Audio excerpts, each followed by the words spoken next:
Tani Lovers, Anda kembali menyaksikan kabar sepekan Menteri Pertanian. Dalam kabar sepekan Menteri Pertanian kali ini kami sampaikan sejumlah kegiatan penting Menteri Pertanian Syahrul Yassin Limpo mulai tanggal 27 Januari hingga 31 Januari 2022. Bersama saya Adi Wiranata, inilah catatan kegiatan Menteri Pertanian selama sepekan selengkapnya. Kabar sepekan Menteri Pertanian Syahrul Yassin Limpo. Di minggu keempat di bulan Januari atau tepatnya pada tanggal 27 Januari 2022, Menteri Pertanian Syahrul Yassin Limpo menghadiri Kick-Off Agriculture Working Group atau kelompok kerja bidang pertanian negara G20 Presidensi Indonesia tahun 2022 yang diselenggarakan secara virtual di ruang Agriculture Warum Kantor Pusat Kementerian Pertanian Jakarta. Pada kesempatan ini pula, Menteri Pertanian RI Syahrul Yassin Limpo menerima secara resmi estafet kepemimpinan Kelompok Kerja Pertanian Negara G20. Mentan Syahrul Yassin Limpo menyebut negara G20 harus bersinergi dalam memastikan ketahanan pangan dan gizi bagi masyarakat dunia. Menurutnya diperlukan keseimbangan jaminan produksi pangan dan pertanian nasional, serta jaminan keandalan, kepastian dan keadilan perdagangan pangan dan pertanian lintas batas negara.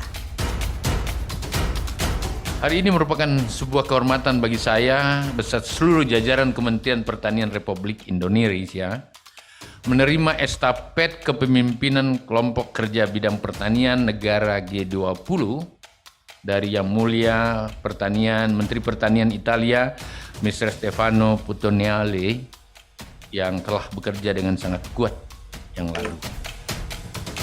Berlanjut, catatan penting kabar sepekan Menteri Pertanian yakni pada tanggal 28 Januari 2022, Menteri Pertanian melakukan kegiatan pentingnya sebagai berikut. Menteri Pertanian Syahrul Yassin Limpo mengukuhkan 3 profesor riset lingkup Kementerian Pertanian di Bogor, Jawa Barat. Dalam arahannya, Mentan SYL menjelaskan profesor riset memiliki peran penting dalam keberhasilan program dan kemajuan pertanian. Sebab, profesor riset yang dapat secara presisi tahu tentang penggunaan varietas benih, pemupukan, pakan ternak, penanganan serangan hama, dan cara-cara modern lainnya yang dapat meningkatkan produktivitas, produksi, dan pendapatan petani hingga menaikkan nilai ekspor. Dengan dikukuhkan ketiga profesor riset tersebut, pengukuhan ini adalah pengukuhan profesor riset ke-160, 162, dan 163 di lingkungan Kementerian Pertanian. Sementara saat ini di Kementerian Pertanian memiliki 58 orang profesor riset aktif dari total 1.581 peneliti. Gimana saya, profesor itu analisis yang sangat kuat. Dia selalu berangkat dari suatu tesa, antitesa, dan sintesa. Tidak gampang menjadi profesor. Dan kita butuh orang yang memiliki kecermatan analitiknya. Masih di tanggal yang sama, yakni pada tanggal 28 Januari 2022, Menteri Pertanian melanjutkan agenda pentingnya sebagai berikut. Menteri Pertanian Syahrul Yassin Limpo menghadiri pertemuan ke-14 Global Forum for Food and Agriculture dengan tema peran penting tanah dalam mendukung ketahanan pangan berkelanjutan secara virtual. Dalam pertemuan yang dihadiri 53 Menteri Pertanian dunia tersebut, Menteri Pertanian Syahrul Yassin Limpo menyampaikan perbaikan seluruh dimensi, aspek, hingga ekosistem pertanian merupakan langkah menyelamatkan dunia dari bencana kelaparan. Mentan berharap agar tidak terjadi lagi alih fungsi lahan terutama pada tanah subur dan berkualifikasi tinggi yang dapat dimanfaatkan sektor pertanian untuk mencukupi kebutuhan pangan yang setiap tahunnya meningkat. Dengan memperbaiki seluruh dimensi dan aspek serta sektor, termasuk ekosistem pertanian, adalah menyelamatkan dunia untuk tidak terjadi kelaparan. Agenda penting kabar sepekan Menteri Pertanian lainnya yakni pada tanggal 29 Januari 2022 sebagai berikut. Menteri Pertanian Syahrul Yassin Limpo menghadiri sekaligus melakukan penandatanganan kerjasama dengan Ikatan Cendekiawan Muslim Indonesia atau ICMI di IPB International Convention Center, Bogor, Jawa Barat. Dalam pertemuan ini, Kementerian Pertanian bersama dengan ICMI sepakat membangun sinergi melalui sumber daya, sarana, dan prasarana untuk mewujudkan pertanian maju, mandiri, dan modern.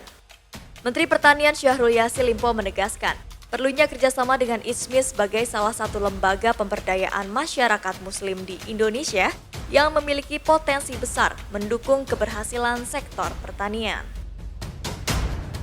Oleh karena itu, ISMI adalah kekuatan bangsa yang dibutuhkan kehadirannya sekarang, besok, dan masa yang akan datang untuk negara keempat terbesar dunia ini. Dan kalau itu menjadi kebutuhan, berarti itu harapan dari Kementerian Pertanian untuk kita sama-sama, Pak. Jadi bukan ISMI yang butuh, saya sebagai menterinya butuh. Menteri Pertanian Syahrul Yassin Limpo mengakhiri bulan Januari 2022 dengan melanjutkan kegiatan pentingnya sebagai berikut. Pada tanggal 31 Januari 2022, Menteri Pertanian Syahrul Yassin Limpo menghadiri rapat kerja bersama Komite 2 DPD RI di Gedung DPD Senayan, Jakarta Selatan. Dalam raker tersebut, Mentan memaparkan pelaksanaan kebijakan pembangunan pertanian 2022. Kementan mengacu pada 5 program sebagai kelanjutan pembangunan pertanian tahun sebelumnya. Meliputi program ketersediaan akses dan konsumsi pangan berkualitas, program nilai tambah dan daya saing industri, program riset dan inovasi ilmu pengetahuan dan teknologi, program pendidikan dan pelatihan vokasi, serta program dukungan manajemen. Mentan menambahkan ke depan berbagai harapan dan kebutuhan masyarakat dalam pengembangan sektor pertanian akan difasilitasi melalui dana KUR bidang pertanian sehingga upaya penguatan produksi pangan, nilai tambah dan daya saing produk pertanian untuk mendongkrak kinerja pertanian tahun 2022.